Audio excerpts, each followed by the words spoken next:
பார்வதா பரமகுருவே நமச்சிவாயம். சித்தமயாதா என் சிவகுருவே நமச்சிவாயம். ஆண்முடி பெண்முடி 61,000 ஒருமுடி நமச்சிவாயம்.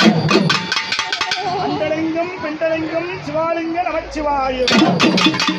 அம்மையே பார்வதா 6 கோடி ராமமா அவதார பூமியில வடிவாக வந்த தாயம்மா. உலகால ஈஸ்வரனி உமையவளே ஓடு ஓடி வாரும் அம்மா. ஆவணி ஒரு மாதத்திலே இந்த செம்மேரி கிராமத்திலே, ஆவணி ஒரு மாதத்திலே இந்த ஆத்தூர் வட்டத்திலே இந்த செம்பேரி கிராமத்தில்